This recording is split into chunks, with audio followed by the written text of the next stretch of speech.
il y a encore des gens qui ont des cojones, comme on dit en espagnol, j'ose pas le dire en français. Oui, on avait compris. On a compris.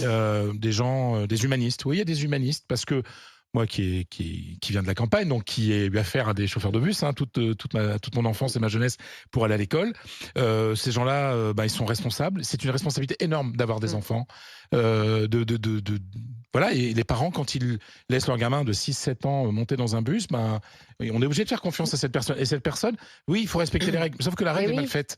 La règle est mal faite. Oui, mais ça veut dire quoi? Ça veut dire que derrière, il va aller faire toutes les rues de la commune? Oui, non, mais en son âme. Et si par exemple, il a un accident, mais je veux dire, sur un trajet qui n'est pas le sien, il a pris des risques. Lui, il a pris des risques pour lui, pour ne pas en faire prendre à des enfants. Et ça, je trouve cela simplement admirable. En plus, cette entreprise, parce que j'ai lu les articles, voilà, le PDG de l'entreprise qui vit de fonds publics, parce que l'entreprise de transport, elle est payée par le département, région, etc.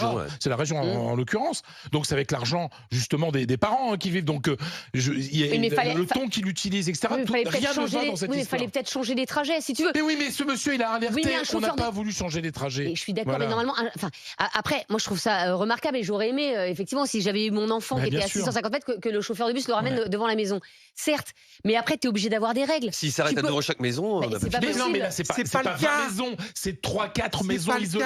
Et pour être de la campagne, moi je sais parfaitement ce que c'est qu'une route à 5h30 l'hiver, sans lumière, sans rien, avec des voitures qui roulent même à 50 à l'heure. C'est dangereux pour un gamin, quoi. Enfin, franchement, je ne comprends pas pourquoi ce monsieur a été licencié. Mais parce qu'on lui a dit non. Parce qu'il y a un cheffaillon qui a voulu s'imposer, etc. Mais parce qu'il y a des règles et qu'on lui a dit non. Oui, mais la règle n'est pas bonne.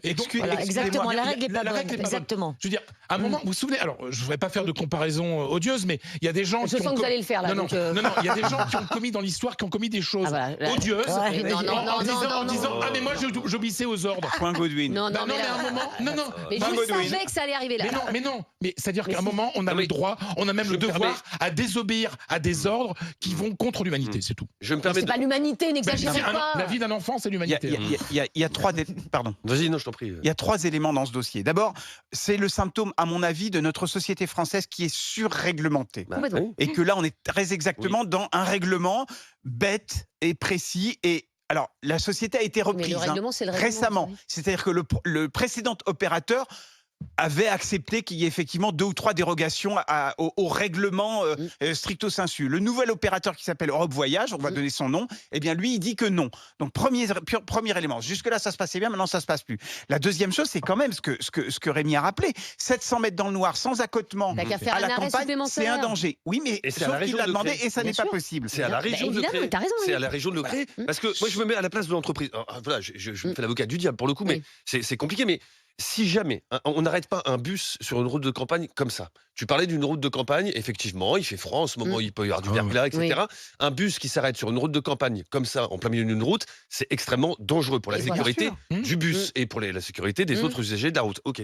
Donc il faut un arrêt sécurisé. Exactement. On est d'accord. Et donc on peut comprendre l'entreprise qui veut pas mettre aussi en danger la vie des gens. Mais c'est devant la maison. Non, attends, je termine. Imagine que le bus s'arrête en plein milieu de la route, devant une maison, et là qu'il y a un automobiliste qui arrive, qui dérape et qui rentre dans le bus. C'est la responsabilité de l'entreprise, du coup, du chauffeur et de l'entreprise. Et elle sera condamnée parce que le chauffeur s'est arrêté sur un arrêt non sécurisé. Donc ça, c'est la vie de l'entreprise. C'est à la région de faire des arrêts. Je voudrais rajouter 2 éléments. D'abord, le maire et les habitants soutiennent le chauffeur, ce qui est plutôt une bonne nouvelle. Et deuxièmement, le nouveau chauffeur qui a pris la suite de ce chauffeur licencié, eh bien, il fait les arrêts à la demande des enfants, donc devant les maisons. Donc on est revenu strictement au point de départ. Donc c'est dire à quel point on est dans un truc kafkaïen. J'espère qu'il va gagner au prud'homme. Je pense que j'espère qu'il sera embauché dans une autre société. Ah mais ça, il a dit tout de suite qu'il serait embauché parce qu'il manque pas de chauffeurs dans la région. Justement, c'est ce que j'allais dire. Il y a pénurie de chauffeurs de bus. Il y a un mec qui fait bien son boulot et il est viré. Depuis 17